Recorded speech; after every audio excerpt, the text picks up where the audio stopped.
Bianca Moura tenait fermement le chiffon pendant qu'elle nettoyait l'immense vitre de la terrasse de la demeure du Leblond. Son reflet apparaissait déformé sur la surface brillante, mais il était impossible de ne pas remarquer la fatigue dans ses yeux. Le soleil du matin envahissait déjà l'environnement avec intensité, illuminant chaque détail de cet endroit luxueux qui ne lui appartenait pas. C'était encore un jour ordinaire. Ou du moins, c'est ce qu'elle pensait. Le silence de la maison était presque absolu. Gustavo Biancuti, le propriétaire de la demeure, devait être à São Paulo, comme il le faisait toujours les lundis. Les instructions avaient été claires. Tout nettoyer avant la fin de l'après-midi et laisser le bureau impeccable.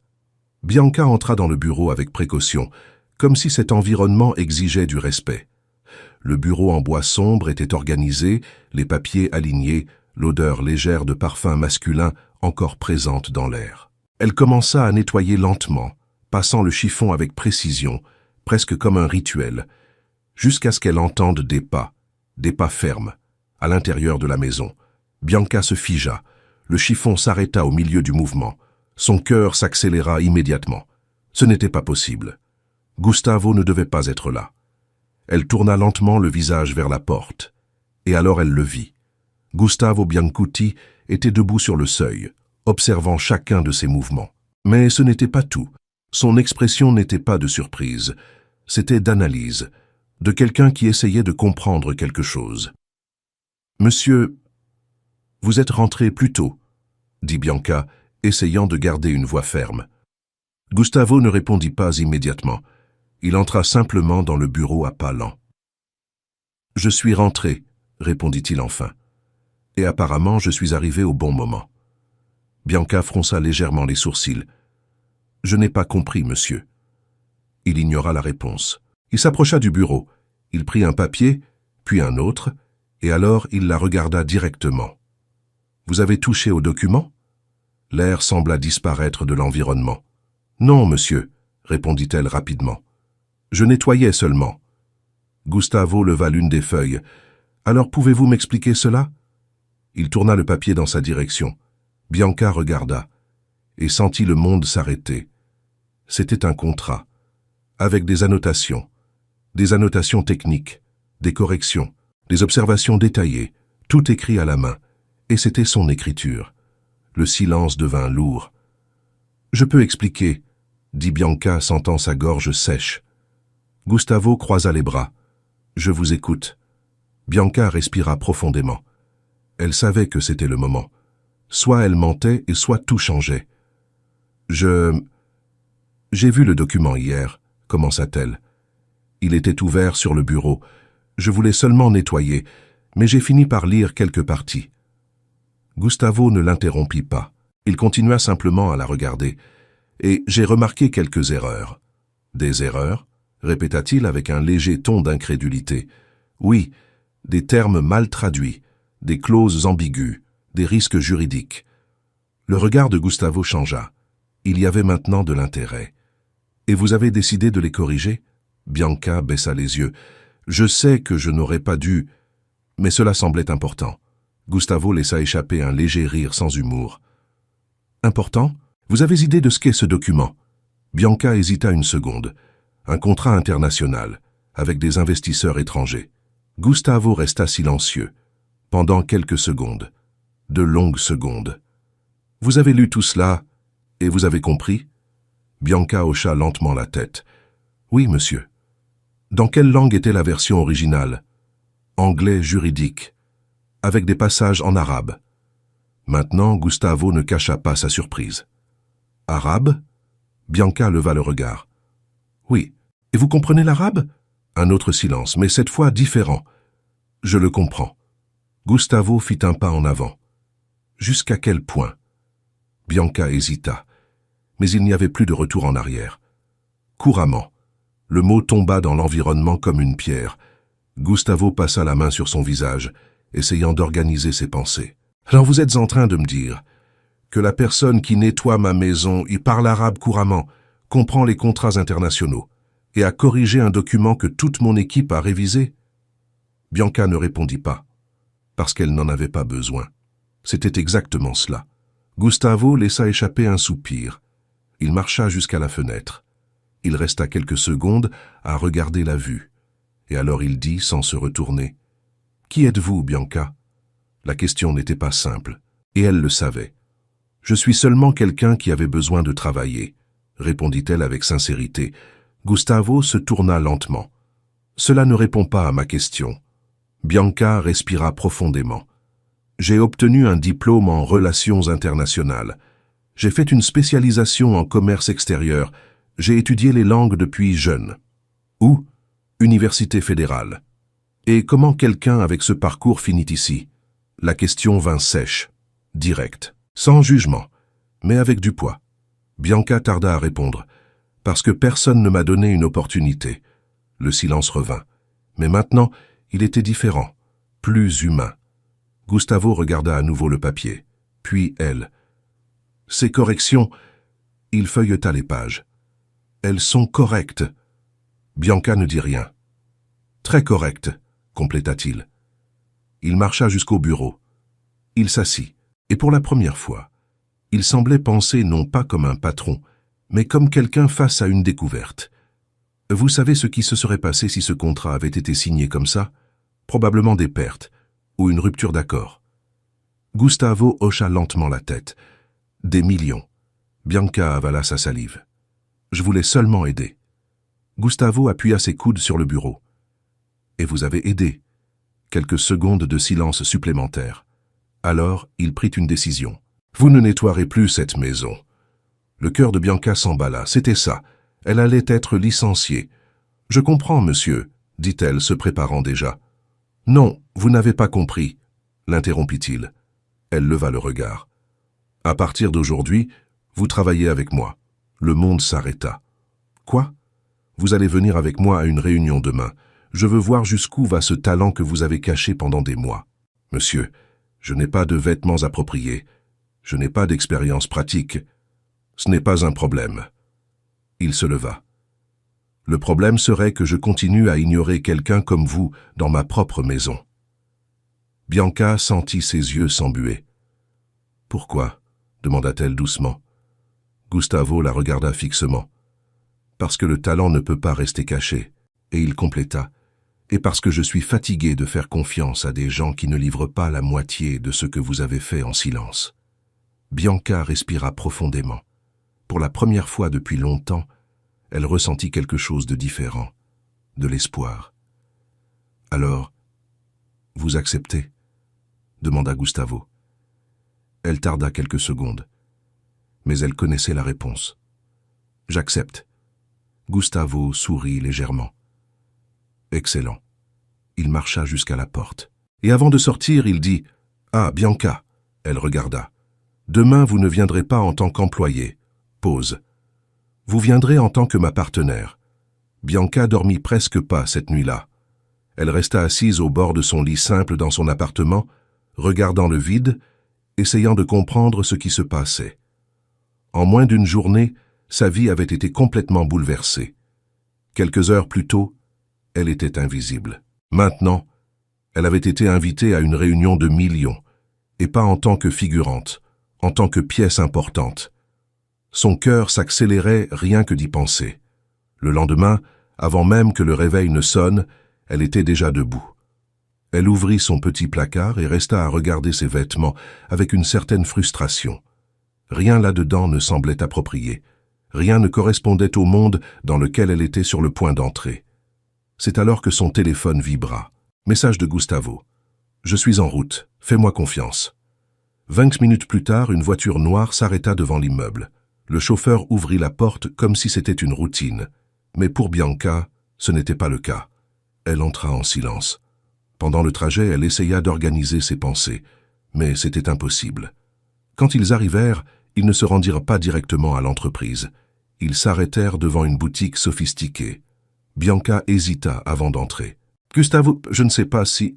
Tu sais, » l'interrompit-il avec calme. « Tu n'es simplement pas habitué. » Elle respira profondément. Elle entra. Les vendeuses la regardèrent rapidement, l'évaluant. Mais Gustavo ne le remarqua même pas. Ou peut-être s'en fichait-il simplement. « Choisis ce qui te fait te sentir en sécurité, » dit-il. Bianca marcha entre les portants. Elle touchait les tissus avec précaution, comme si elle avait peur de les abîmer, jusqu'à ce qu'elle trouve un ensemble simple, élégant, bleu foncé, sans exagération, mais fort. « Celui-ci, dit-elle, presque en chuchotant. Gustavo regarda et hocha la tête. « Parfait. » Quelques minutes plus tard, Bianca sortit de la cabine d'essayage, et pour la première fois, elle ne semblait pas quelqu'un qui essayait de s'intégrer, elle semblait quelqu'un qui appartenait à cet endroit. Gustavo le remarqua, et il ne dit rien, mais il sourit. « Allons-y, » dit-il simplement. La voiture se dirigea vers le centre de Rio. L'immeuble était imposant, vert, acier, silence. En entrant dans la salle de réunion, Bianca ressentit l'impact. Des hommes en costume, expressions sérieuses, conversations en anglais, quelques passages en arabe. Elle respira profondément. Gustavo marcha avec assurance. « Messieurs, dit-il, voici l'équipe. » Et alors, regardant Bianca, « Et voici Bianca Moura. » Quelques regards curieux, d'autres indifférents, jusqu'à ce que l'un des hommes parle, en arabe. Question directe. Test. Gustavo tourna légèrement le visage, mais avant qu'il ne réponde, Bianca répondit, couramment, naturellement, sans effort. La salle se tut, l'homme arqua les sourcils, surpris. Impressionnant, dit-il, souriant maintenant. Gustavo observait, sans cacher sa fierté. La réunion commença, et lors des premières interactions, Bianca était encore réservée, prudente. Mais alors un problème surgit, une divergence. Un investisseur n'était pas d'accord avec un point stratégique. La tension augmenta. La conversation commença à bloquer. Ce fut alors que Bianca parla, avec calme, sans élever la voix. Elle expliqua le point, traduisant non seulement les mots, mais les intentions, le contexte, la culture. La façon dont elle conduisit changea l'ambiance. L'investisseur hocha la tête. Un autre compléta, et en quelques minutes, l'impasse disparut. Gustavo la regarda, et à cet instant, il en eut la certitude. Elle n'était pas seulement bonne, elle était essentielle. 2 heures plus tard, la réunion se termina. Contrat en bonne voie, ambiance positive, et quelque chose de plus important, le respect conquis. En sortant de la salle, l'un des investisseurs s'approcha. « Monsieur Biancuti » pause. Il regarda Bianca. « Vous avez une professionnelle extraordinaire à vos côtés. » Gustavo répondit avec fermeté. « Je sais. » À l'extérieur, dans le couloir, Bianca relâcha l'air qu'elle retenait. « J'ai cru que j'allais bloquer, » dit-elle, riant nerveusement. « Tu as sauvé la réunion, » répondit Gustavo. Elle secoua la tête. « Non, je seulement... » « Bianca, » l'interrompit-il. « Arrête. » Elle resta silencieuse. « Tu dois commencer à reconnaître ce que tu es. » Son regard rencontra le sien, et pendant une seconde, tout devint calme. « Merci, » dit-elle plus fermement. Gustavo hocha la tête. Mais il y avait maintenant quelque chose de différent dans son regard. Quelque chose au-delà de l'admiration. Sur le chemin du retour, le silence n'était pas inconfortable. Il était nouveau. Chargé. « Il y a encore une chose, » dit Gustavo, regardant devant lui. « Quoi ?»« L'investisseur principal veut une 2e réunion. C'est bon ?»« Très bon. »« Quand ?» Pause. « À Dubaï. » Bianca resta immobile. « Dubaï. »« Oui. » Elle rit nerveusement. « Ça ne peut pas être sérieux. »« Ça l'est, » répondit-il. « Je n'ai même jamais quitté le pays. Alors il est temps. » Elle regarda par la fenêtre. Le monde semblait différent. « Et tu veux que j'y aille ?» Gustavo tourna le visage. « J'ai besoin que tu y ailles. » Silence. Bianca... Pause. « Je n'arrive pas à conclure cela sans toi. » Les mots restèrent dans l'air. Elle le sentit. « Alors j'y vais. Simple, direct, mais chargé de signification. » Gustavo sourit. « Vraiment. » « Excellent. » Les jours suivants, tout se passa rapidement. Documents, passeport, préparation. Bianca avait à peine le temps de tout assimiler, jusqu'à ce que le jour arrive. L'aéroport semblait un autre univers. Bruit, mouvement, des gens allant et venant, mais pour elle, c'était le début.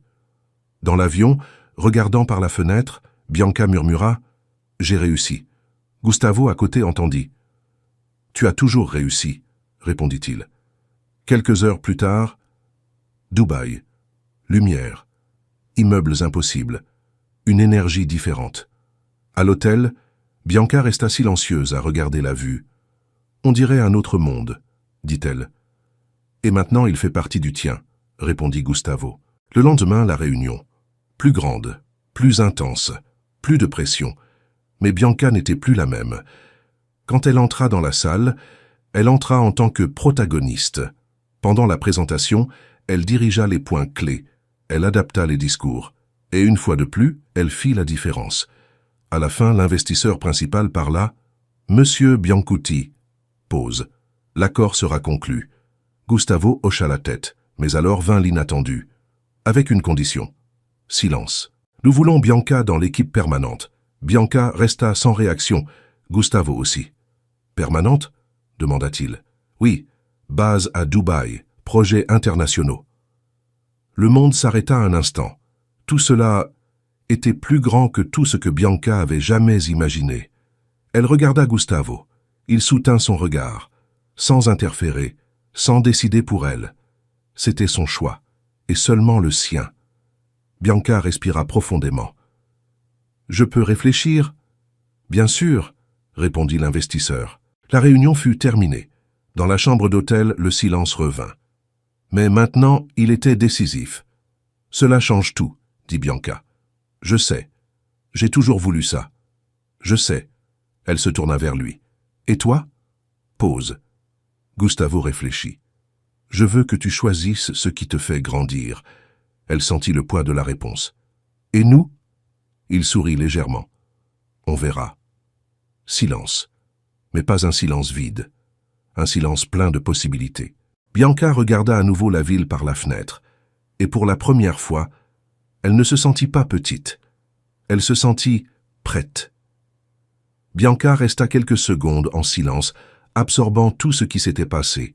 La proposition, la ville, l'avenir, et Gustavo là à ses côtés, respectant sa décision.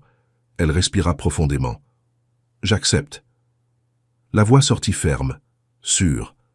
Pour la première fois, sans doute. Gustavo sourit, mais il ne dit rien immédiatement. Il hocha simplement la tête, comme quelqu'un qui s'attendait déjà à cette réponse, mais qui en était tout de même fier. « Alors allons construire quelque chose de grand, » dit-il. Bianca regarda une fois de plus l'horizon de Dubaï, et elle sourit. Parce que maintenant, elle était enfin exactement là où elle avait toujours dû être.